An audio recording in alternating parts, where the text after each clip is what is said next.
Well, Jeana Newbern, Sunapee VNA and Hospice is back in studio. How are you? Great. Good morning.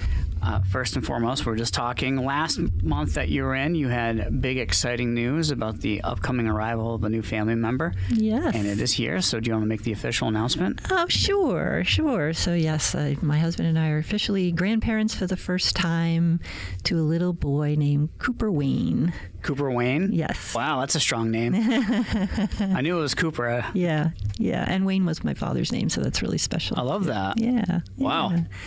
Yeah, so everything is going well, and, parents are experiencing a little sleep deprivation, but goes with the territory. Yeah, you get another 18 years of that. Good luck. You just get used to it. Yeah, but yeah, it's a really exciting time, and yeah, we're all thrilled. So they're first-time parents. Yes. Have no idea what they're doing. Correct. Which is, you just figure it out. You do. Yep, they're doing really well. Yeah. Yeah. And you're a first-time grandmother now. Mm-hmm.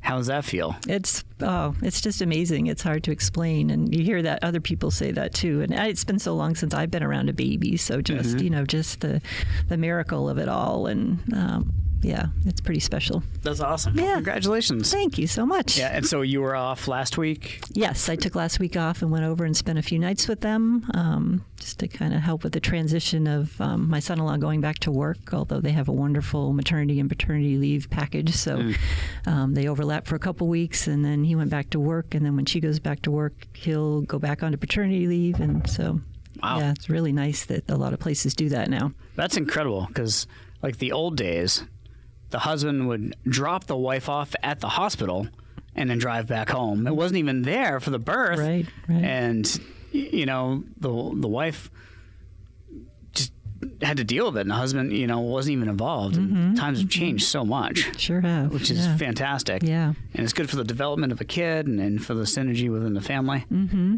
That's great. Yeah. And then you're just a phone call away. Exactly. You're dropping a hat.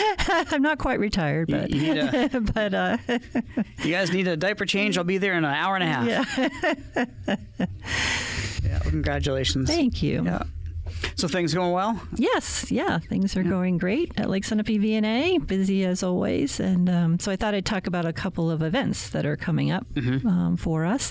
And one we're really excited about is that we're bringing back our Hospice Celebration Dinner. Oh, that's awesome. So that's something that we did for more than 30 years in New London. It was just a wonderful tradition. And then the pandemic came along, and everyone stopped events for a while, and then we kind of just didn't bring it back. Kind of were thinking about, should we continue this? Should we do something different? But anyway, the decision was made to bring it back this year, and it's going to be here in Newport. Oh, excellent. So we're choosing a new venue and kind of changing it up. It's going to be at the Grateful Dane Lodge. Oh, cool. Yeah. So we're really excited about that. Right here in Newport at 5 Schoolhouse Road. For anyone who's not familiar with it, it's just a lovely place. Yeah. Really easy to get to. Great parking, which is nice for an event. It's beautiful. Yeah, it really is. Job. Yeah, and this big old barn. It's elegant, but yet it's relaxing, and it's just a nice atmosphere. So we're really excited to try that. So this is in support of our hospice program of end-of-life care, and also our team. So a lot of our hospice team members will be at the dinner just to interact with people and meet people. But so it's a fundraiser, but it's also kind of just to honor the program as well. Our CEO will speak a little bit.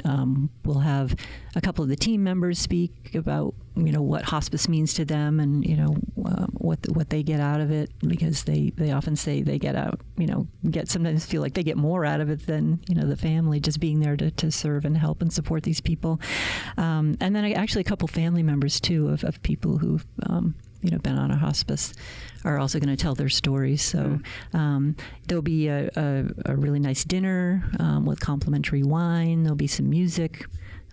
So just it'll be about 2 hours, Wednesday, October 22nd, from 5:30 to 7:30, and it's $100 per person. As I said, it is a fundraiser in support of our program.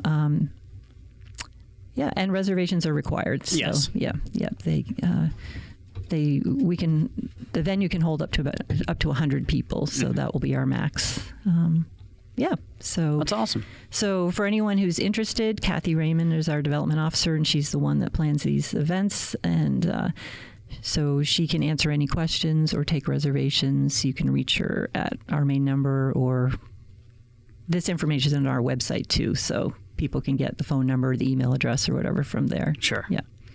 So in doing this, you guys did it every year. COVID killed it for a bit. Mm-hmm. It's nice to see that it's back. And it does feel like a lot of organizations are finally at the point, they're like, okay, this was dead. We miss it. Let's bring it back. Mm-hmm. So there must have been some internal conversation within in-house. Yeah. Like, you know what? We really should do this again. That was a good event. Yeah. Yeah. And ever since, like, for instance, we have our Women Who Make a Difference luncheon every spring, and that was a big tradition. And, you know, it didn't happen during the pandemic. But then we did bring it back just as soon as we could. Mm-hmm. And, you know, we just felt like we were ready to do that. With the hospice dinner, I think we just thought, well, could we change this up in any way? And typically it was in November because that's National Hospice Month, and it just seemed like a good time to have it. But there's no reason it has to be in November. Also, around that time, we usually do our Time of Remembrance event for people who've lost a loved one over the last year. In our hospice program, and that's a lovely event. So we actually said, well, maybe we could kind of do a hybrid of those events, and we actually did that a couple years ago. We tried to. We had a wonderful event at Colby Sawyer College, where there was heavy hors d'oeuvres. So it wasn't an actual dinner, but you know, you could make a dinner out of it. Heavy hors d'oeuvres. There were speakers, and we created a memory garden in a portion of the event room to kind of get to the Time of Remembrance. And we had some nice speakers. So it was kind of a hybrid event, but then we really felt like it really feels like these two do need to be separated. As wonderful event as it was, it really felt like Time of Remembrance really needs to be its own event because it's a very different, you know, kind of supportive event for families and the staff.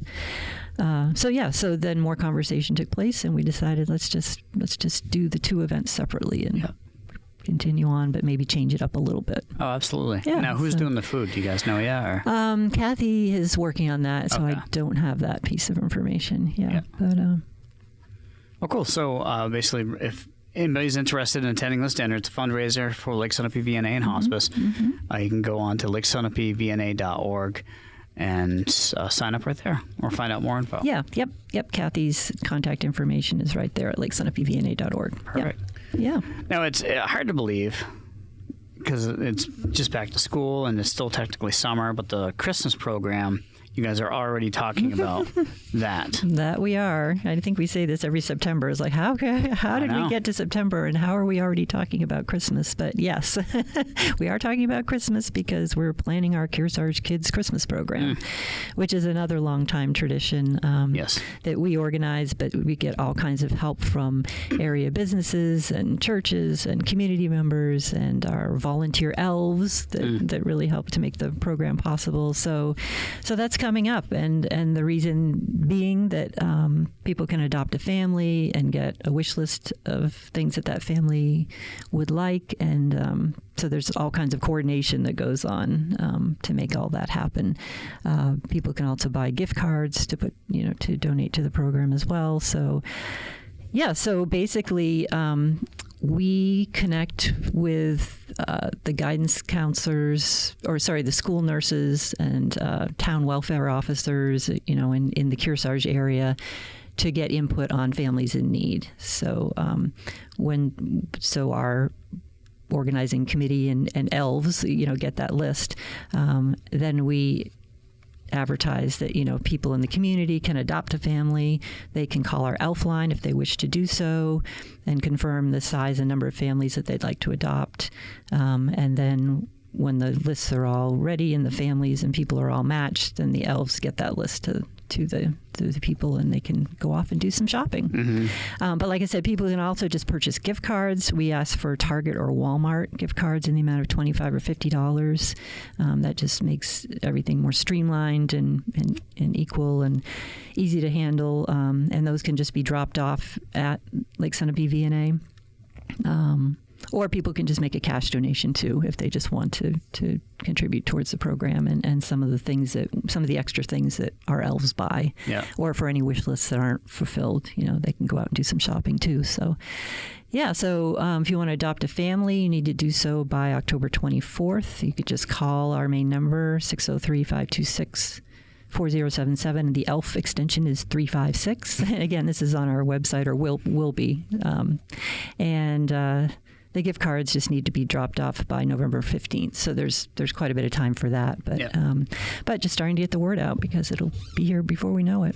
It is incredible that October 24th, you said, is the adoption date. Right. I'm not even personally thinking Christmas at that time, but you guys need to have this stuff solidified early so you can get all the stuff on the back end done. Right, exactly. But the system works. Like, people get their stuff in early, people adopt families early, and whatever your timeline is the appropriate timeline. Yeah, it's worked for a long time, and we're really grateful for all the people that step up to do this. And I think, there's a lot of people who've done it many years in a row, so they kind of watch for it, or as soon as they see it, they think, okay, it's time. Now, just because you adopt a family by the 24th doesn't mean that you have to buy the gifts by the 24th. Correct. Right. Yeah, then they get instructions from that point about when it needs to be turned in and where and all of that. Now, what are the numbers? How many do you usually help? It's generally 50, 60 families, somewhere around there. Wow. Yeah, families. Yeah, something like that. So it could be like 120 or so kids. Yeah. So it's really a great tradition. And again, we thank everybody who steps up and we thank our elves. I couldn't do it without our elves. Right. Now, do they wrap the presents and bring them, or do they bring unwrapped? They do wrap them. Okay. Yes. Yeah. That'll save you guys a little bit of legwork. Yeah. And generally, we use the Tracy Memorial Library in New London as sort of the one day there's a drop off for all the gifts, and then the next day is the pickup where the families actually come in and pick up what's been donated. So yeah. Cool. So, you got about a month or so to adopt a family, or if there's a family in need, reach out as well. Yes. Yeah. Although, like I said, most of our families in need come through sources that can verify basically the need. Yes. We would certainly not turn anyone away, but that's sort of how we operate is getting input from the town welfare officers and school nurses. Yep. Yeah. Yeah. It is incredible that the school will be like, okay, this family needs it. This family needs it. Like, they know. Yes. They can tell. Yeah. Yes, it seemed to have worked well. Perfect. Yeah. One other thing I wanted to mention about the Hospice Celebration Dinner too is that not everybody can come to these events or likes to come out to events, but if that's the case, then sponsorships are always an option. We welcome sponsorships from area businesses, or just a donation of any amount to help support the program. Yeah, is appreciated. So just want to throw that out there. And best way to do that is to give you guys a call too and say, hey, I'd like to sponsor this. Yes, yeah. Kathy Raymond again would be the contact for that. Okay. So super. Yeah. Well, Jeana, anything else to get on? I think that's it for this month. Thank you. Well, I look forward to more stories about the life of a new grandmother. Nana, right? Nana. Yes, I am officially Nana. Okay. Well, we'll see what happens when he starts speaking, but for now I'm Nana. Right. You might get some weird name. Who knows? Who knows? We'll talk to you next month. Thank you. Sounds good. You bet.